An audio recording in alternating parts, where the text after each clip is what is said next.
2. വീട്ടിൽ പൂജകൾ നടക്കുമ്പോൾ മുത്തശ്ശി അത് അത്ര കാര്യമായി എടുത്തിരുന്നില്ല. നമ്മുടെ നാട്ടിലുള്ള 2 ക്ഷേത്രങ്ങളും അവർ അങ്ങനെ സന്ദർശിച്ചിട്ടില്ല. പോയിട്ടില്ല എന്ന് പറയാനൊക്കില്ല. പോകും, വല്ലപ്പോഴും അമ്പലം ചുറ്റി നടക്കും. പക്ഷേ ആരതിയും നൈവേദ്യവും കഴിയുന്നത് വരെ കാത്തിരിക്കുന്ന ശീലമില്ല. വീട്ടിലായിരിക്കുമ്പോൾ മുത്തശ്ശി കണ്ണടച്ചിരുന്ന് ധ്യാനിക്കുന്നതെന്തെന്ന് എൻ്റെ അമ്മയ്ക്ക് മനസ്സിലായിട്ടില്ല. മുത്തശ്ശിയുടെ കയ്യിൽ ജപമാല ഒരിക്കലും കണ്ടുവരില്ല. ചുണ്ടനക്കി ഓം നമ ശിവായ പറഞ്ഞിട്ടുമില്ല. അവർക്കുണ്ടായ എന്തോ അഹിതത്താൽ ദൈവവിശ്വാസം നഷ്ടപ്പെട്ടെന്നാണ് അമ്മ കരുതി. ഈ സംശയം എൻ്റെ അടുത്തും അമ്മ പറഞ്ഞിട്ടുണ്ട്. കോളേജിൽ പഠിച്ച് തിരിച്ചു വന്ന കാലത്ത് മുത്തശ്ശിയോട് ഇതേക്കുറിച്ച് ചോദിക്കാൻ ഞാൻ ശ്രമിച്ചിട്ടുണ്ട്. അവർ അരശുമരത്തെ വലം വയ്ക്കുമ്പോഴാണ് ഒരിക്കൽ ഞാൻ അടുത്ത് ചെന്നത്. ദൈവവിശ്വാസം കൊണ്ടാവണം ഇങ്ങനെ വലം വയ്ക്കുന്നതെന്ന് എനിക്ക് തോന്നി. പ്രദക്ഷിണം ചെയ്ത് അവർ കുമ്പിട്ടില്ല, മുട്ടുതറയിൽ തൊട്ടില്ല, തൊഴുതില്ല, ഒന്നും ചെയ്യാതെ തിരിച്ചു വന്നിരുന്നു. ഞാൻ അവരുടെ അടുത്തേക്ക് ചെന്നു. എന്താ മോനെ നീ ആലോചിക്കുന്നത്? മുത്തശ്ശി ചോദിച്ചു. ഓ, ഒന്നുമില്ല, പരീക്ഷയെല്ലാം കഴിഞ്ഞു, അതിനാൽ മറ്റെന്താ ആലോചിക്കാൻ? ആ പരീക്ഷ കഴിഞ്ഞതുകൊണ്ട് എന്നെ പരീക്ഷിക്കാമെന്ന് നീ കരുതിയോ? എനിക്ക് വല്ലാതായി. ആദ്യം മനസ്സിൽ തോന്നിയിരുന്ന സംശയം ആലോചിച്ച് ഞാൻ അറിയാതെ ചിരിച്ചുപോയി. മുത്തശ്ശി തുടർന്നു. ഈ മുത്തശ്ശി ദൈവത്തിൽ വിശ്വസിക്കുന്നുണ്ടോ എന്ന് അന്വേഷിക്കാൻ നീ വന്നു. അത് മനസ്സിലാക്കിക്കൊണ്ട് തന്നെയാണ് ഞാൻ പ്രദക്ഷിണം വെച്ചത്. അത് മനസ്സിലായിട്ടോ? അതെ, ചിലപ്പോഴൊക്കെ മനസ്സിലാവും. നിനക്കെന്തോ സംശയം വന്നു എന്ന് തോന്നി. ഇപ്പോൾ സമാധാനമായില്ലേ? അങ്ങനെയല്ല മുത്തശ്ശി, എൻ്റെ സമാധാനമല്ല പ്രധാനം. നിങ്ങൾക്ക് വേണ്ടിയല്ല നിങ്ങൾ പ്രദക്ഷിണം ചെയ്തതെന്നാണോ ഇപ്പോൾ പറഞ്ഞത്? ദൈവത്തെ ചുറ്റി വരാൻ എനിക്ക് കഴിയുമോ? ഈ മരത്തെ ഞാൻ ചുറ്റി. മരം എന്നെക്കാളും പഴയതാണ്. ഞാൻ കാലത്തെ ചുറ്റി വരുന്നത് പോലെ ഇതിനെയും ചുറ്റി വന്നു. ഭഗവാനെ, പ്രദക്ഷിണം ചെയ്യുന്നത് വേണ്ടെന്നാണോ? ചെയ്യുന്നവർ ചെയ്തോട്ടെ എന്ന് പറഞ്ഞാൽ? ദൈവം അത്രയ്ക്ക് ചെയ്തതാണെങ്കിൽ പ്രദക്ഷിണം ചെയ്തോട്ടെ, അത്ര തന്നെ. മുത്തശ്ശി, ഒരു കാര്യം പറയണം. ഞാൻ മുതിർന്നവനാണ്. ഒരു പക്ഷേ തെറ്റിയാൽ മുത്തശ്ശി പറയുകയും വേണം. ശരിക്ക് നിങ്ങൾക്ക് ദൈവത്തിൽ വിശ്വാസമുണ്ടോ? ദൈവമെന്ന് പറയുന്നത് നമ്മൾ വിശ്വസിച്ചാൽ ഉണ്ട്. ഒരുപാട് പേർ വിശ്വസിക്കുന്നുമുണ്ടല്ലോ. ഈ മരം നട്ടവരും അങ്ങനെ വിശ്വസിച്ചവർ തന്നെ. എൻ്റെ അമ്മ എന്നെയും കൂട്ടി ഇതിന് പ്രദക്ഷിണം വയ്ക്കുമായിരുന്നു. ഞാൻ പ്രദക്ഷിണം ചെയ്തതിന് കണ്ടതല്ലേ? ഇതിൻ്റെ അരികിൽ നിന്ന് അമ്മ എന്തൊക്കെയോ പ്രാർത്ഥിച്ചിരുന്നു. ചെറുതിലെ ഞാനും അതുപോലെ പ്രാർത്ഥിച്ചു കാണും. ദൈവം ഒരു ദിവസം തരുന്നുവെന്നും പിന്നൊരു ദിവസം തിരിച്ചെടുക്കുന്നുവെന്നും ഞാൻ കരുതുന്നു. പിന്നീട് ഇതെല്ലാം വെറും ഭ്രാന്താണെന്നും തോന്നി. വിശ്വാസവും ഒരു തരത്തിൽ ഭ്രാന്ത് തന്നെ. ഇപ്പോൾ പ്രദക്ഷിണം വെച്ചത് അതൊരു ശീലമായി പോയതുകൊണ്ടാണ്. പിന്നെ മനസ്സിന് അല്പസന്തോഷവും കിട്ടും. ഇവിടെയായിരിക്കുമ്പോൾ പല തലമുറകളിലെ ഒരു കണ്ണിയാണ് ഞാനെന്ന് തോന്നും. പിന്നെയും പുറകോട്ട് ചിന്തിച്ചാൽ പലതും ഉണ്ടായിരുന്നുവോ ഇല്ലയോ എന്നൊക്കെ തോന്നിപ്പോകും. അങ്ങനെ ഭൂമിയിൽ ജനിച്ചവരെല്ലാം ചേർന്ന് ദൈവത്തെ ഉണ്ടാക്കി. അവനെന്ത് ചെയ്യുന്നുവെന്ന് ആർക്കറിയാം? ആര് വിശ്വസിക്കുന്നു, ആര് വിശ്വസിക്കുന്നില്ല എന്നൊക്കെ അന്വേഷിക്കാൻ അവൻ പോകുമോ? അവർ ആരെയും പരീക്ഷിക്കുകയല്ല. അവനെക്കുറിച്ച് ചിന്തിക്കാതെ ജന്തുക്കൾ തന്നെ ഇല്ലേ? അവയും ഭൂമിയിൽ ജീവിക്കുന്നില്ലേ? അവനെ അറിയണമെങ്കിൽ നാം അവനെ അന്വേഷിക്കുന്നത് പോലെ അവൻ നമ്മെ അന്വേഷിക്കണമെന്നില്ല. അവനെ ചോദ്യം ചെയ്യുന്നത് നമ്മളാണ്. നമ്മൾ തന്നെ അവയ്ക്ക് ഉത്തരവും കണ്ടെത്തും. നമുക്കിഷ്ടമുള്ളത് സംഭവിച്ച് ദൈവേച്ഛ എന്ന് പറയും, അല്ലെങ്കിൽ അനിഷ്ടം സംഭവിച്ചെന്ന്.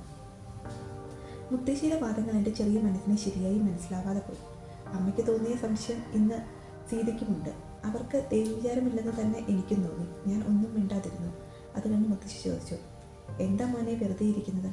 നിങ്ങൾ പറയുന്നതൊന്നും മനസ്സിലാകുന്നില്ല മുത്തശ്ശി. എനിക്കെന്തറിയാം, അല്ലെങ്കിൽ ഞാനെന്ത് പറയാൻ? 2 ദിവസത്തെ ചന്തയ്ക്ക് വന്നവളല്ലേ ഞാൻ എന്ന് പറഞ്ഞാൽ ചന്തയ്ക്ക് വന്നവർ അവനവൻ്റെ പണി കഴിഞ്ഞ് തിരിച്ചു പോകണം. അതിന് പകരം കണ്ടവരുടെ കൂടെ അധിക പ്രസംഗം നടന്നിട്ട് എന്ത് കാര്യം? വന്ന കാര്യം തന്നെ മറന്നു പോകും. നീ മാത്രമല്ല, നമ്മളെല്ലാം ചെയ്യുന്നത് അത് തന്നെ.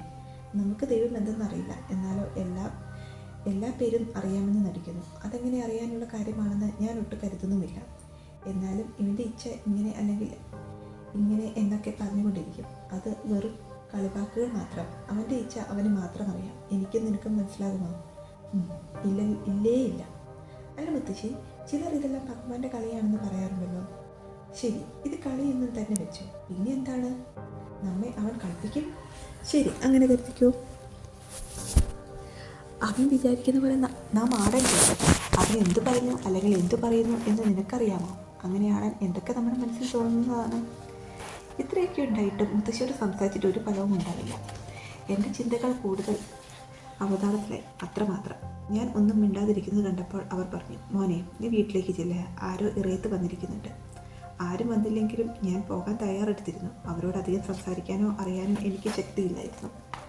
ഞങ്ങൾ സംസാരിച്ചിരിക്കുന്നതിനിടയിൽ ആരോ വീട്ടിലേക്ക് പോയത് അവർ കണ്ടിരിക്കുമെന്ന് കരുതി ഞാൻ വീട്ടിലേക്ക് നടന്നു. അവിടെ ചാക്കട്ടെന്ന രാമണ്ണ നിൽക്കുന്നുണ്ടായിരുന്നു. ഏമാനെ എണ്ണ കിളിക്കാൻ കൊണ്ടുപോയിരുന്നു ഇരിക്കയിൽ ഓ, ഇരിക്കയിൽ നിന്നോ? ഏത് വഴിയിലൂടെ നീ വന്നു? അരച്ചുമുട്ടിയിലൂടെയാണോ വന്നത്? മുത്തശ്ശി പറഞ്ഞാണ് നിങ്ങൾ വന്ന കാര്യം ഞാൻ അറിഞ്ഞത്. അയ്യോ, ആ വഴിയിലൂടെയല്ല ഞാൻ വന്നത്, തോട്ടത്തിലൂടെയാണല്ലോ. ആലിൻ്റെ പിന്നിലൂടെ കയറി. നല്ല വെളിച്ചെണ്ണയുണ്ട്, അതിവിടെ തന്നിട്ട് പോകാമെന്ന് കരുതി. മുത്തശ്ശി രാമണ്ണൻ വന്ന കാര്യം എങ്ങനെ അറിഞ്ഞുവെന്ന് എനിക്ക് എത്ര ആലോചിച്ചിട്ടും മനസ്സിലായില്ല. ഒരുപക്ഷെ എന്നെ അവിടെ നിന്ന് ഓടിക്കുവാൻ അവർ പറഞ്ഞതായിരിക്കും. അത് പക്ഷേ ഇപ്പോൾ സത്യമായി. രാമണ്ണൻ കൊണ്ടുവന്ന് വെളിച്ചെണ്ണ വാങ്ങി വെച്ചു. 2 ആഴ്ചയ്ക്കുള്ളിൽ കൊപ്ര ശരിയാകും. നീ കൊണ്ടുപോയി എണ്ണയാട്ടിത്തരണം. അതിനുശേഷം അവൻ ഇത്തിരി നേരം അവിടെ ഇരുന്നു. ദാഹം തീർക്കാൻ സീത വെള്ളം കൊണ്ടുകൊടുത്തു. എപ്പോഴും വീട്ടിൽ വരുന്നതിനാൽ വീട്ടിലെ സുഖദുഃഖങ്ങൾ അവർ അന്വേഷിക്കുന്നത് പതിവായിരുന്നു. വേറെ ജോലിയൊന്നുമില്ലാത്തതിനാൽ ഞാൻ ഒരു കത്തിയും എടുത്ത് വീട്ടുവളപ്പിലേക്ക് നടന്നു. വേലിപ്പടർപ്പിലെ കുറേ മുൾച്ചെടികൾ വെട്ടിമാറ്റി. ഇങ്ങനെ വെട്ടിമാറ്റിയിട്ടൊന്നും വലിയ കാര്യമില്ല. അടുത്ത മഴയിൽ അത് ഇരട്ടിയായി വളരും.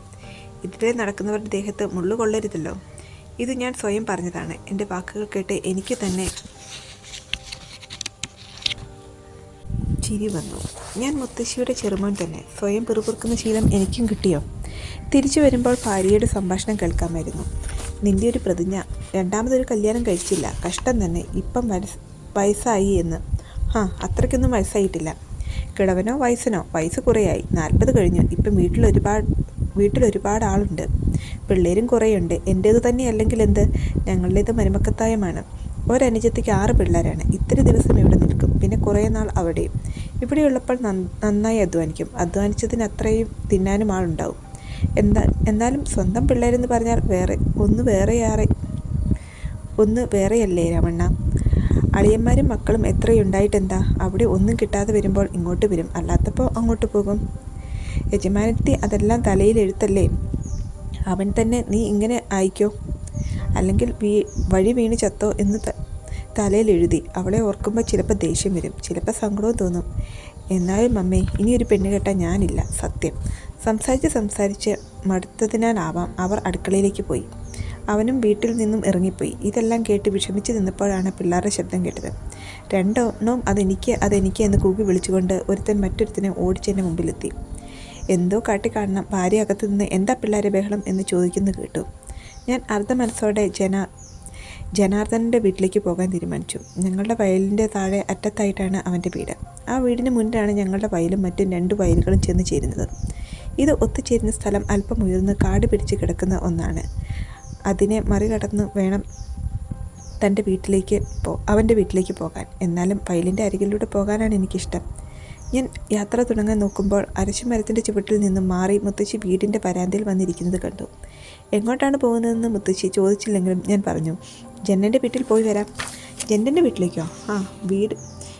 വീട് കാണും എന്ന് മുത്തശ്ശി പിറുപിറുത്തതുപോലെ എനിക്ക് തോന്നി. 3/4 മൈലോളം നടന്ന് അവൻ്റെ വീട്ടിലെത്തിയപ്പോൾ ജനൻ അവിടെ ഇല്ലെന്ന് മനസ്സിലായി. അല്പനേരം പോലും അവിടെ നിൽക്കാതെ ആരോടും ഒന്നും പറയാതെ സന്ധ്യയോടെ ഞാൻ തിരികെ വീട്ടിലെത്തി.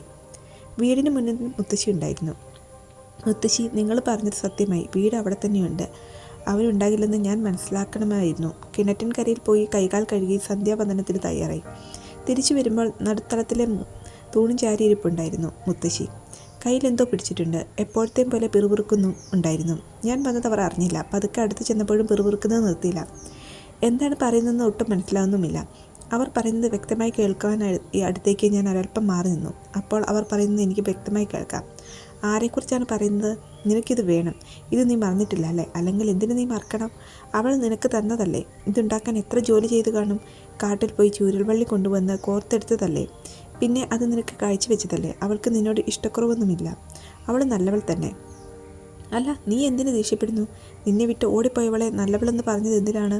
അവൾ നിൻ്റെ വീട്ടിലേക്ക് ഇഷ്ടത്തോടെ വന്നവൾ തന്നെ. ഓടിപ്പോയ ആ നിമിഷം വരെയും നിനക്കെതിരെ അവൾ ഒന്നും പറഞ്ഞിട്ടില്ലല്ലോ. ഒരു കണക്കിന് നീ തന്നെയാണടാ മണ്ടൻ. അവളുടെ മുന്നിൽ നിൻ്റെ ആണത്തിൻ്റെ അഹങ്കാരം നീ കാണിച്ചു. എന്ത് പറഞ്ഞു നീ? നിൻ്റെ സൗന്ദര്യത്തിലല്ല, മറ്റേതോ മായയിലാണ് ഞാൻ വീണതെന്ന് തമാശക്കെങ്കിലും നീ പറഞ്ഞിട്ടില്ലേ? ഉടഞ്ഞു പോവാത്ത ശരീരവുമായി എൻ്റെ വീട്ടിൽ വന്നത് ശരി തന്നെ.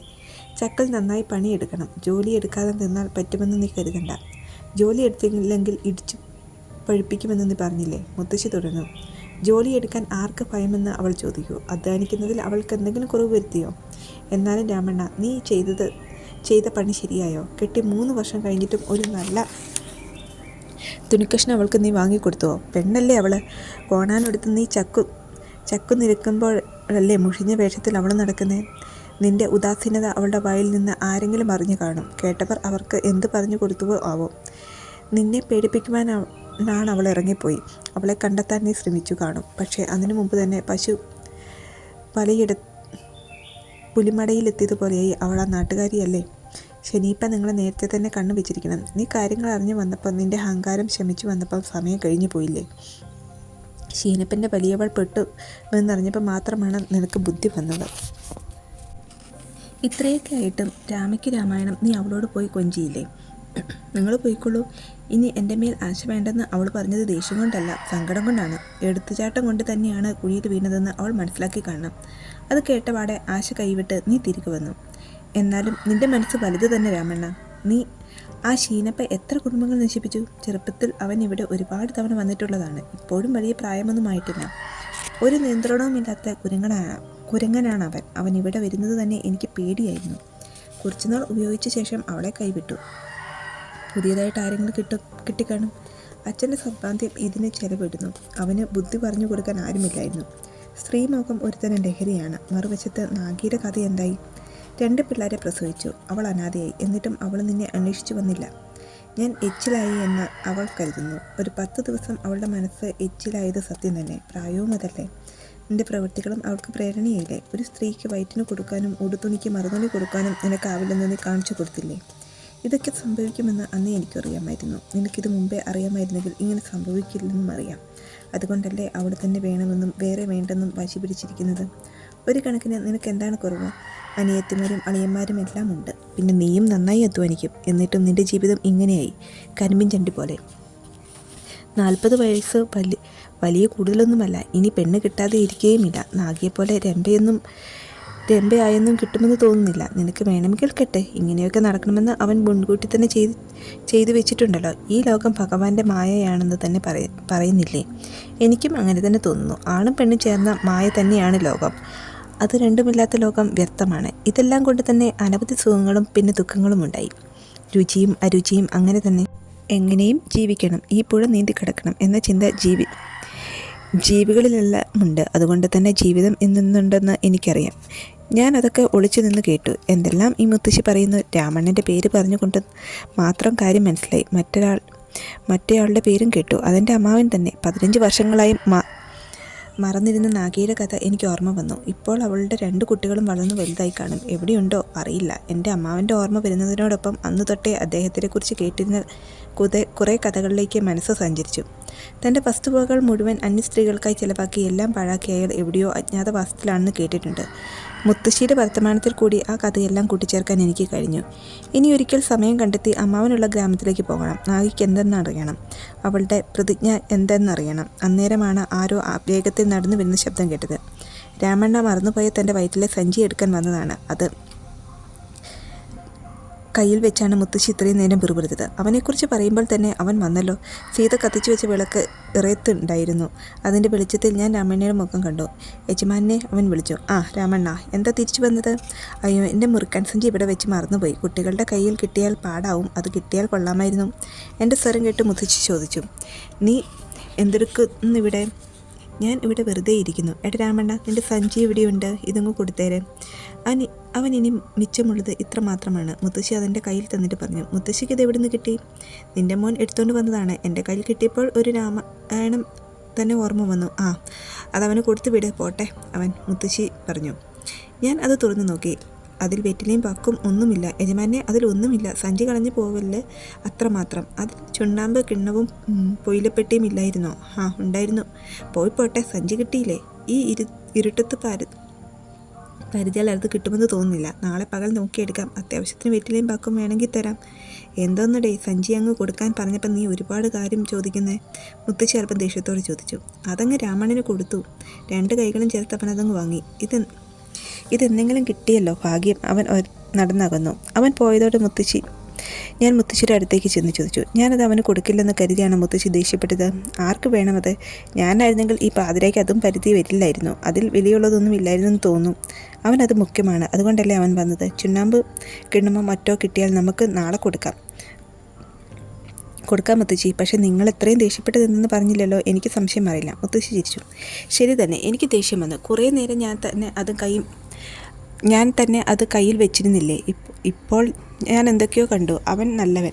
ജീവനുള്ളത് പോയാൽ പിന്നെ ശരീരത്തിൻ്റെ കഥ എന്ത്? നീ തന്നെ പറ. ചീഞ്ഞു പോവും, അത്ര തന്നെ. അങ്ങനെയാണ് അവൻ്റെ കുടുംബജീവിതം. ഓടി നടക്കുന്നുണ്ട്. ശരി തന്നെ. ആ നാഗി പോയത് അവൻ്റെ ജീവൻ പോയതുപോലെയാണ്. അവൾ വന്ന കാലത്ത് ഉണ്ടാക്കി കൊടുത്ത സഞ്ചിയാണത്. അവളുടെ ഓർമ്മ നിലനിർത്തുന്നതാണത്. അതുകൊണ്ടാണ് അവൻ ഓടി വന്നത്. ഇതിന് പകരം 100 സഞ്ചി കൊടുത്താലും അവന് വേണ്ടായിരിക്കും. മരിക്കും വരെ അവൻ അത് അടുത്ത് വെച്ച് കിടക്കും. ഓ, അതൊക്കെയാണോ നിങ്ങൾ ഇതുവരെ പിറുപിറുത്തുകൊണ്ടിരുന്നത്, അല്ലേ? ആണിൻ്റെയും പെണ്ണിൻ്റെയും ലോകം 1000 സുഖദുഃഖങ്ങൾ, 1000 രുചികളും അരുചികളും എന്നൊക്കെ പറഞ്ഞത് ഇതൊക്കെ ഓർത്തിട്ടാണോ ഞങ്ങൾ അങ്ങനെയൊക്കെ പറഞ്ഞോ? അങ്ങനെയൊക്കെ തോന്നിയത് സത്യമാണോ? ആ, മുത്തശ്ശി പറഞ്ഞു. ഞാൻ അടുത്ത് വന്നിരുന്നത് പോലും മുത്തശ്ശി അറിഞ്ഞില്ല. ആരൊക്കെയോ കുറിച്ച് പറയുന്നത് കേട്ട് കുറേ നേരം ഞാനിരുന്നു. അവർ ചിരിച്ചു. ആ, കേട്ടു അല്ലേ? എങ്കിൽ നിനക്കെന്ത് മനസ്സിലായി? സ്ത്രീ പുരുഷന്മാർ ചേർന്ന് മായയെന്ന് പറഞ്ഞു. ദൈവം എന്തിന് അതൊക്കെ ഉണ്ടാക്കി? ഈ മായയിൽ എല്ലാവരെയും കൊടുക്കുന്നത് എന്തിന്? അത്രമാത്രം എനിക്കങ്ങോട്ട് മനസ്സിലാകുന്നില്ല. അതിനാലായിരിക്കണം ഈ മായ അകറ്റാത്ത മോശം കിട്ടില്ല എന്ന് പറയുന്നത്. പറഞ്ഞു നാക്കിൻ്റെ ചൊറിച്ചിന് മാറ്റിയത് കൊണ്ടായില്ല. ആ മായ എന്തെന്ന് മനസ്സിലാക്കണ്ടേ? അതിൻ്റെ കളി മനസ്സിലാക്കണ്ടേ? അതെന്തിനു വേണ്ടിയാണ് മനസ്സിലാക്കിയിട്ടുണ്ടോ? മുത്തശ്ശി ചോദിച്ചു. അവർ തുടർന്നു. സാധ്യമല്ല. ആ മായയുടെ ദൈവങ്ങളെയെല്ലാം ചേർത്ത് വെച്ചിരിക്കുകയല്ലേ. നാം എല്ലാം അങ്ങനെയുള്ള നമ്മൾ ആ മായയിൽ നിന്ന് മുക്തി നേടുകയും വേണം. എങ്കിലേ മോശമുള്ളൂ എന്ന് പറഞ്ഞുകൊണ്ടിരിക്കും. എന്തു മോശം? ആർക്ക് വേണ്ടി? ചിലപ്പോൾ എനിക്ക് ചിരി വരും. മോന് ദാസരോ ഭാര്യയോ കുടുംബം ഒക്കെ ഉപേക്ഷിച്ച് നാരായണനെ വിശ്വസിച്ച് പാടി നടന്നു. ഭാര്യയെ വഴിയാധാരമാക്കിയത് മാത്രം സത്യം. അങ്ങനെ ചെയ്ത് വിഷയാചിച്ചത് ആരോടാണ്?